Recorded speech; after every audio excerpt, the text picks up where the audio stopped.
right back, Charlie. That's right.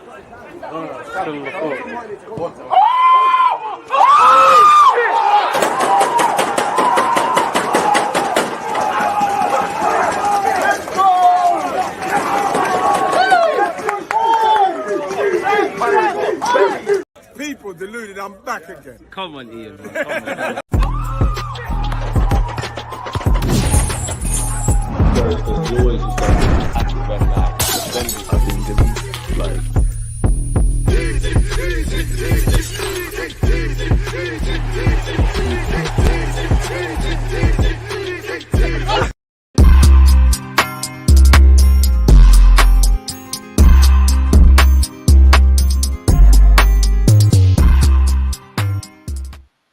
What a fantastic weekend of football. People deluded, I'm back again. Big up to you lot, whether you're on YouTube or Twitch. Appreciative to you lot you tune into my content. And I just want to start off and say a couple of things. Let me just say my thoughts. First things first, it's been a great weekend. Manchester City are the big bad bullies. You know, they won't lose too many games this season. They probably will win the Premier League again. But they said they want war with us. They were doing a lot of talking after the game against us. And they drew with Newcastle. Man United, more like Man Divided, just lost 3-0. It's a shame it's against Spurs, but they absolutely crumbled. Ten Hag and Man United fans love to do that. Of course, we took the lead, looked comfortable, then looked very uncomfortable, and then got ourselves, all 3 points. Now, on the game, people, and again, there's been some unconfirmed reports of Calafiori's injury or being injured. Now, for me, where Arsenal and Leicester are concerned, the good from the game is, obviously, we won it. We got 3 points. We got to see, some very good things. Obviously, Martinelli got a goal and assist. Trossard put the ball in the back of the net. Encouraging cameo from young Ethan. For me, I think we was a bit complacent. I think had we have scored 4 goals in the first half and then conceded 2 stupid goals, which we did against Leicester, we might look at it differently. Now, in life, you earn your luck, and there is going to be a couple of performances and ultimately results like you saw at the Emirates against against Leicester or away against Aston Villa. But we need to do better, man. We need to, it could be better, it could be worse. We need to appreciate that we earned our luck. As I said, we scored the goals, we got the 3 points. I did like to see Bukayo Saka and Timber. I think Calafiori and Martinelli looked good down the left-hand side. I think Partey looked good. Of course, we got the 3 points, we keep it moving, but we should have never allowed them back in the game. Super strike for Leicester's equaliser at the time. And obviously, it was stupid from us in what led to them getting their goal early into that second half. And if I'm honest with you, yes, it's very different with the Declan Rice second yellow/red card. But at the Emirates, that's 2 games now where early doors we've kind of made it a bit tougher than it needs to be. So yeah, man, we're a work in progress. We did our thing. Happy with the 3 points. We've had a very congested and condensed fixture calendar list, to beat Spurs, to draw with City, and the courageous fight we had in that game. Obviously, we drew against Atalanta. We've got PSG to come next week. Obviously, we hope we win. I'm definitely missing out a game yesterday, apologies, against Leicester. We've been dealing with Bolton as well. We've been dealing with business, man, so I'm not going to complain, man. So it's good here. Of course, ironically, tomorrow, Mikel Arteta is going to be asked, obviously, about Calafiori's potential injury, and I do want to wait until it's confirmed. Martin Odegaard did pick up a knock, and we was dreading the worst, and it weren't the best news, but it was a lot better than it could have been. Again, I have to wait for Mikel Arteta to speak. I don't know if, he's shown he can be quite crystal clear with certain injuries. Others, he's quite evasive. And it's the age-old thing, man. A couple of players get fit, or you hear a couple of players are going to be able to participate this week, like Mikel Moreno. And then there's allegedly a couple of knocks. Apparently, Calafiori's have said to have got that injury during the celebrations. Some say it's a hamstring. Some say it's other things, man. So, yeah, man. Roy Keane, what you saying now? I wonder what Roy Keane is saying, man. The grind is definitely real. No. On the topic of Roy Keane, big up American Gunner. On the topic of Roy Keane, no, Manchester United might have lost 3-0, but they were brave. They were brave with 10 men. They needed to be a bit braver. They needed to do better in possession. They were so brave. So brave, man. Fair enough. I would not trade losing 3-0 at home to Spurs, for in fact, I would trade that, losing 3-0 at home to Spurs versus our draw at the Etihad. It was so brave. It's how you lose with 10 men. Great stuff. Pardon me, what you saying, MLS starting against PSG? Not for me. Pardon me, not for me. And they did, well, I'm not going to quite say that, Nathan, but they got ripped. Big up yourselves.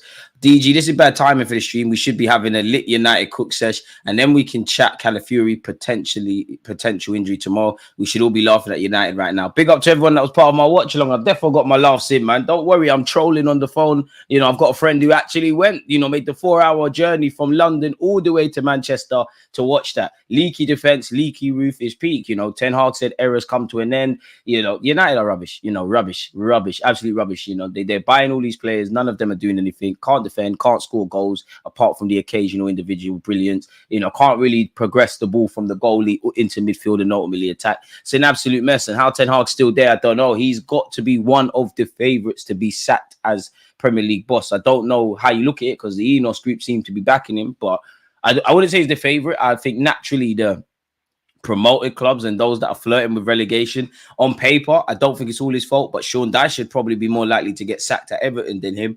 But boy, I don't think anyone can convince themselves that, you know, it's likely Ten Hag is going to be Manchester United manager next season or even next year, in which he could leave with his head held high. He won 2 trophies, but he's absolutely stinking out of the place. But all jokes aside, I will start Kivior against PSG if Calafiori and White are still injured. But against Southampton, I'd give MLS a go. And that's the issue as well. Benjamin White also missed out. We were taking around the houses for David Raya. 1 minute he's available, then he's not. Ultimately, we saw him play. And I think the goals we conceded were poor on the whole team. Like, I love Calafiori, but he's still he's a work in progress, man. And I think that goal, the second one for me, Calafiori's unaware. Trossard tried to tuck in. There's little things, but it's hard not to love Calafiori on a football pitch. His enthusiasm, his intensity, obviously his level of defending, his willingness to want to be a protagonist. He's lovely. And to have him and Timber, obviously Benjamin White, if and when Tomiyasu's fit, I'm probably missing out a defensive option. We've got some great defensive options. That's the one place we look good, and we're being fully tested with our defensive ranks. You know, Zinchenko's still not about as well. He said we don't do it friendlies. He said errors come to an end. If you do all of that chatting, it needs to correlate to stuff, which is not. United are crap, one of the worst coach teams in the Premier League. United squad isn't that bad. If they had a serious manager, they'd be a top 4 team. And there's teams that are worse than Man United that will finish below Man United this season that are better coached. What is their identity? You know, United fans are willing to talk about we're not entertaining. If that's entertaining what you lot did, great, because it was entertaining for anyone but Man United fans. You know, I wouldn't trade to be with them. Like, you look at Ipswich, they're better coached. People talk about us being a defensive team. That's great. You can do that. But what does that tell you? Surely you have to have an identity if we're a defensive team, right? So you can see that. Ten Hag's been at Man United, what, 2-3 years? Is it Ajax V2? Don't look like that. Are they defensively solid? Do they look like the Manchester United of old, where there's grit, there's determination, there's desire, there's never say never? Kind of like how we turned it around yesterday against Leicester, 2-2 in the 90th minute, 4-2. I'm 29. They're the kind of things Man United, also Alex Ferguson's Man United was doing. I never saw that today, but fair enough. And I do want to see specifically Roy Keane and Gary Neville. I want to hear exactly what they want to say. Gary Neville is an absolute shameless scumbag because he's now praising Arsenal on Sky Sports about our defensive display after berating us all week. Fair enough, man. The goalposts always shift. Everybody checking on their Manchester United supporting friends and family, by the way, and do not forget to troll them because empty barrels make the most noise. Alongside Spurs, all they do is chat to people and it's jarring. So Sancho, one of England's best promising talents at one point to your rivals, was done for like 20-something million. You know, Joe Shields is getting the ex-City boys back together. And I must admit, I think Chelsea are going to look. Cole Palmer really is cold. But last season, you know, he came to the Emirates and froze. But I have to slander him, but he's good. Sancho's getting assists. Lavia, if they could keep him fit, is great. Him, Caicedo and Enzo potentially as 3 midfield options. I don't know how you fit Cole Palmer into that, but you have to. Chelsea are building something serious, man. United, boy. And the structure off the pitch for Man United, let alone on it, these men are in trouble, like big trouble. Like, they're seriously in trouble. And I love every moment of it, man. If I'm honest with you, they like the manager's the perfect fit because they do a lot of talking and it never correlates to anything seriously or of significance. People, if we crack on, allegedly, people, Team News and Ticks has said there's some concern that Ricardo Calafiori injured his knee in stoppage time yesterday. There's reports he was in tears after the game, which of course is a bitter pill to swallow. There are unconfirmed reports that Ricardo Calafiori suffered a knee injury at the end of the Leicester game. Now, if he did suffer any sort of injury, we hope for the best. We prepare for the worst. We wait for Mikel Arteta or some official confirmation. For me, if he's not involved against PSG yet, it could come too soon, but there's issues there. boy, like it's jarring, man. We have to wait for tests and whatnot, but injuries can strike at any time. And Tomiyasu, you need to get yourself fit, man. Him going down in tears is obviously upsetting because that must mean it's quite serious. But he's not a physio. That's the only thing I can say. He's not a physio. He's a footballer. So yeah, and apparently images of Ricardo Calafiori leaving the Emirates in a knee brace following Arsenal's 4-2 victory over Leicester. The defender did spend time to take pictures and sign autographs, though. So big him up for still doing that. Hopefully that's a precaution, but boy, they won 2 trophies. Man United, boy, I'm sure your rival City and Liverpool, I'm sure they would swap places with them. I'm not sure for starting Kivior against PSG, man. I'm kind of begging Benjamin White to be fit. Timber, you're going to move back over to the left. Benjamin White, you're there. Kivior, you are going to be utilized. PSG is going to be a big test. You've got Luis Enrique. Bacola's in quite good form. Osman Dembele can cook any fullback on the planet on his day. It's the Champions League. And for me, 2 games, a point, 1 point, assuming the worst, isn't the worst. And you can still get back in it. But you're playing catch up, in my opinion. I want to beat PSG. It's a weird one because I always say, and I sound like a broken record, for me in the Premier League, I prefer playing away from home. As you saw in our last game against Leicester, I think there's too much drama and mixed emotions, really, at the Emirates in the Premier League. Away from home, we're a lot better. In the Champions League, I'm a bit nervous of us away from home. I fancy people at the Emirates, if that makes sense, man. I've sold it 1,000 times about Calafiori. He's a good footballer, but he gives me David Luiz vibes. Good going forward, but defensively switches off. He won't be playing Tuesday. Bring out Tierney, if Tierney's even fit.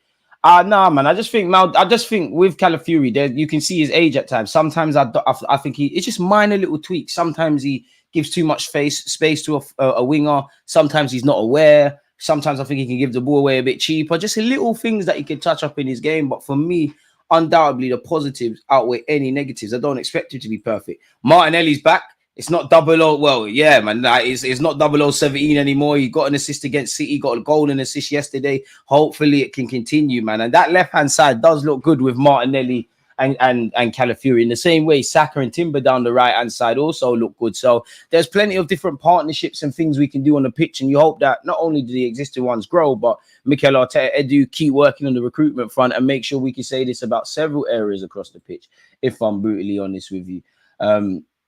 Arteta said he was shocked kind of how Calafiori wasn't sent off. He said, Cooper said, I don't want to make the headlines around the referee because I'm trying to take responsibility for a team trying to do better in the Premier League. But it's a clear foul on Jamie Vardy for the first goal. And then the left back has to get sent off for a second yellow. I must admit, I was a bit like how Calafiori didn't get a second yellow, but how Skip didn't get anything more, I don't know. Fair play. And indeed, he kicked the ball away on the yellow. So, whether it's what's going on with United, with Bruno Fernandes, I'm not saying these things are right, but people look at Arsenal fans like a broken record when we talk about the inconsistencies and the several issues around refereeing. So as they tell us, you've got to hold that, really. Everybody said we got to get on with it when it happened to Trossard.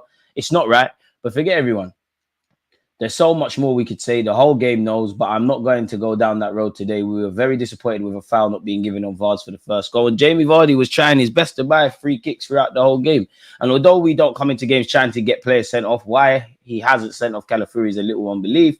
Because of the spell we're in and the spell that I'm in personally, I'm not trying to let refs' decisions be the headline, as I'm trying to take responsibility for the team that needs to get better results. But I feel those were 2 poor decisions. Fair enough, people, in that regards. If we skip back to Mikel Arteta on whether his players wrote down the outcome before the match, I have to check in, but I don't think it was that on paper. It got very emotional, more emotional than we wanted, but I am really pleased with the performance, the way we played, the chances we created, how we dominated the game, and after the 2-0 result should have been much bigger, which is true. We should have killed in the first half. That's the start and end of it. But this is the Premier League, the quality of opponents, the quality of Leicester. They scored 2 goals, and I'm even happier how we dealt with this situation afterwards. It was emotionally superb in every control, and I like that because we knew we effed up, but we didn't go out like how rivals wanted us to.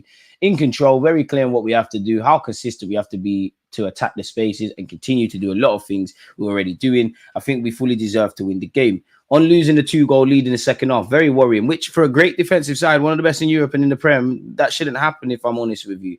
Very worrying, especially in that scenario with the performance that we produced. In theory, we should never get to this point, but this is football and it's the beauty of it in relation to many other sports. And that's true, Mikel, but I'm not sure you would have been saying that if Leicester went on to score a third, because at one point I did think that was going to happen. Smash the like button if you haven't, and big up you lot tuning in, people.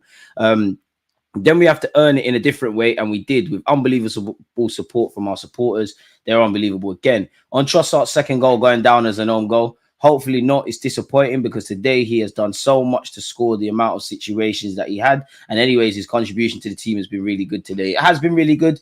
Be a shame if it gets chalked off, because don't that mean Saka's thing is definitely going to get chalked off. Allegedly, going back, skip back, Boston. Allegedly, Calafiori has some sort of knee injury. He was pictured with a knee brace. We have to wait for Mikel Arteta to speak about it tomorrow, I assume, in his press conference. But yeah, man, it doesn't sound good. Just because after, he's made such an impact, in my opinion, in this early part of the season. He's looked good in his cameos. Did very well against City. Generally, obviously scored a blinder. Did very well against Leicester, man. He's done very good, man. And you're seeing United lose. Unfortunately, Spurs won. Liverpool took care of business. Can't say you're going to see City drop too many points this season. But when they do, we need to take advantage. There's no point dropping points as well. It's the 6th game of the season in relation to City dropping points. We're in September, so we want to win every game and do our best to do that. That's it. Let's go game by game and try to improve every week. On the high level of tension for a game in September, we talk about that in September, regardless what we do in September. Of course, we want to win and start to build the right platform for the season and be in every competition in the places and areas that we want. In order to do that, you have to continue to win. That's the demand. You see the level of other teams in the league, but we can only control what we do. On winning during a difficult context of the match. So happy. That's what I told them. It got nasty. It got difficult. It was emotionally difficult to accept with the amount of situations that we created and the amount of goals that we should have scored. But it wasn't. And now what? You don't feel sorry for yourself. You take ownership, which Ethan did. You start taking more risks. Everybody. Ethan, 17 years old. He takes the ball. The first one is an action like this. He runs past 2-3 players and wants to take a shot. I just love it. You want to play here. You want to be at that level. You need to play with that courage. I really, really value that from the team today. And big up Ethan because he's been name dropped there. DG, how good was Ethan? I'm seeing ball retention. Well, Ethan was very good. The best thing, he didn't look out of place.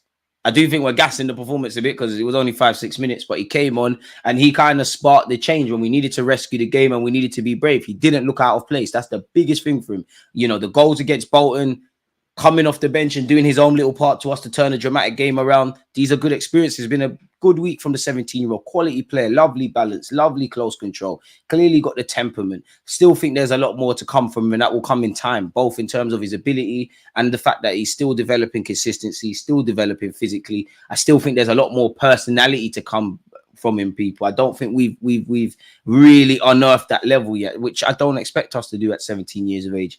We've got another gem at the football club. How many Premier League goals do you think Martinelli will get? I think he'll get 9-10. You know what? With the way Martinelli's been moving, if he could do that, it'd be great. Wouldn't surprise me if he bags against Southampton.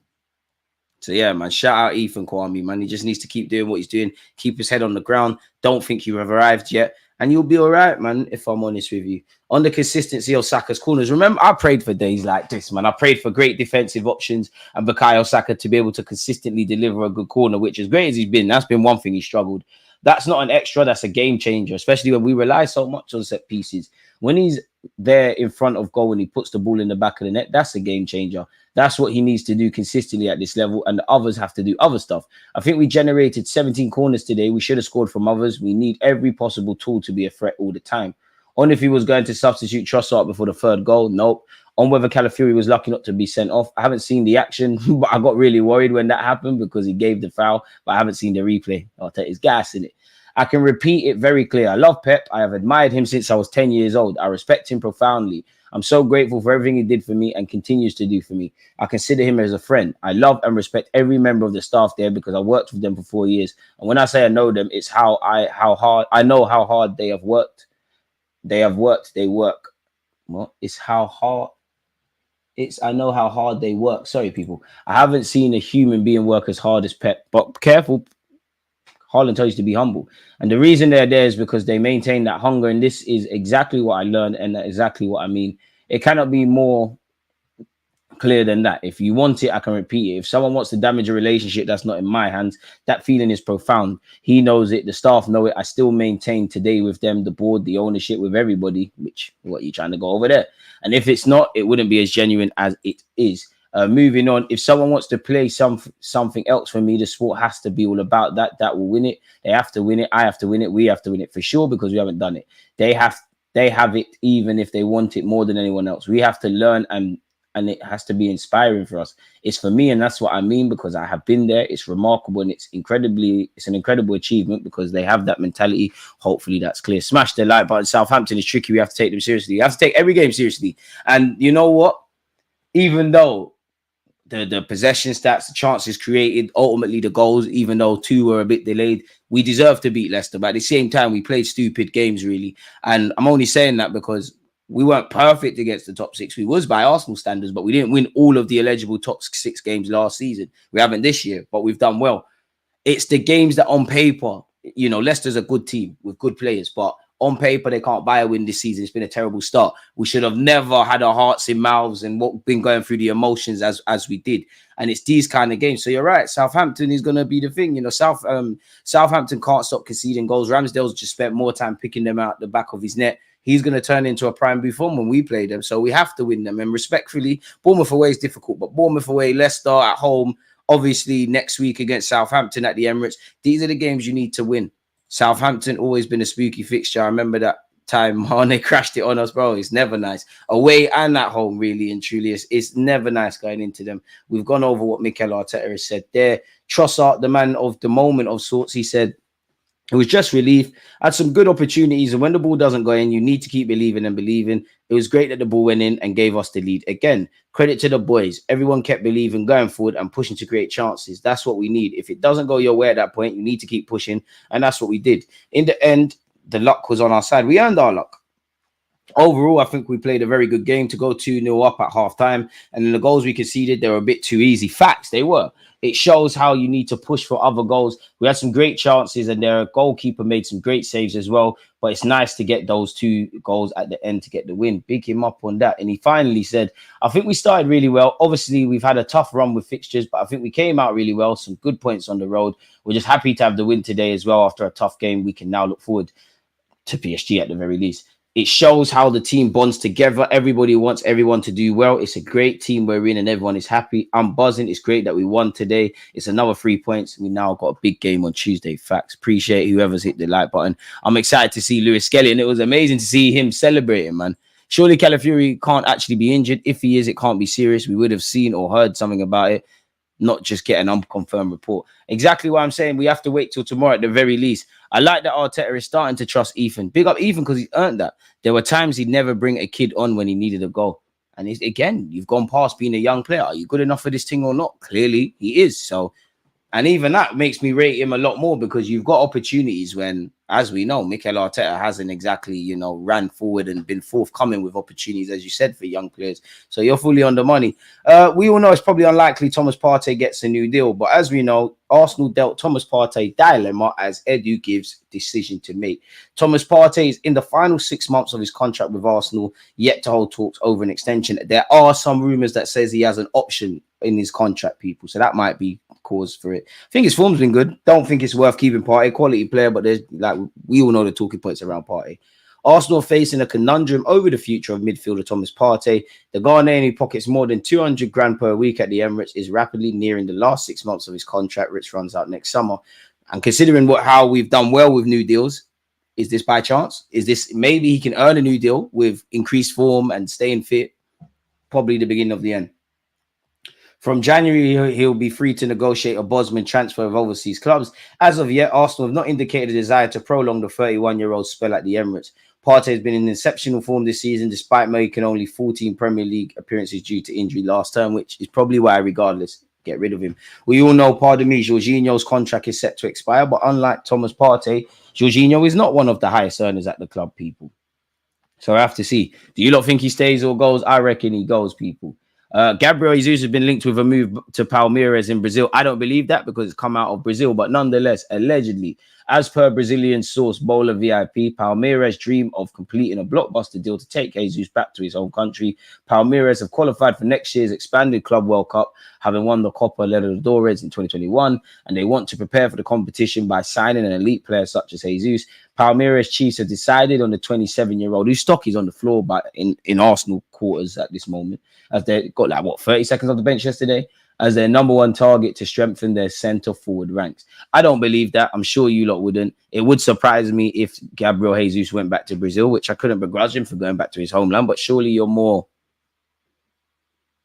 likely to go to Saudi. I know I'm thinking ahead, but next season, what would be your number one target? Isaac Yokore is one of them guys in the summer. Sorry, let him go. Get Zubamendi, Moreno, get to work. But the thing with Zubamendi, he takes people around the houses, man. Like 1 minute he's on leave and then he's not. So I couldn't begrudge Arsenal regardless of his talent if we couldn't be bothered.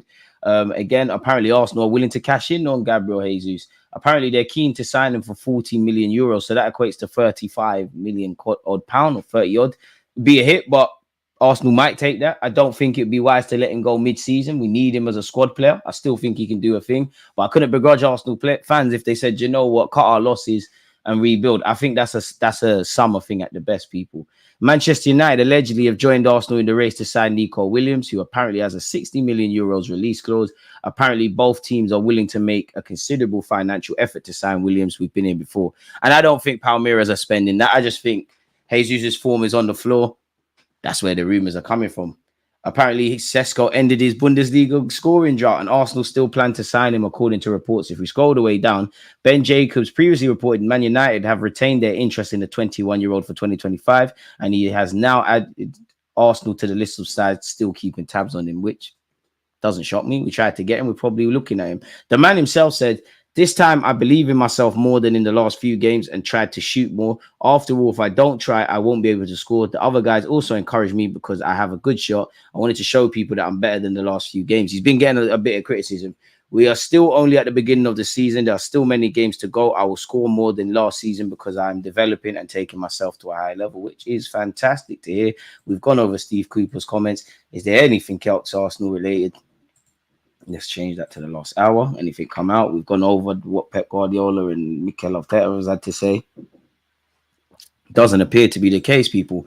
So again, there's no point wasting your time. It's been 28 lovely minutes. You know, I must admit I'm hungry. My head's hurting. So I'm going to end it here, people. It's been fantastic being here with you lot. Don't forget to like, comment and subscribe. Tomorrow we'll obviously preview PSG and Arsenal and any talking points emerging around the club. You lot enjoy what's left of your Sunday. Peace. I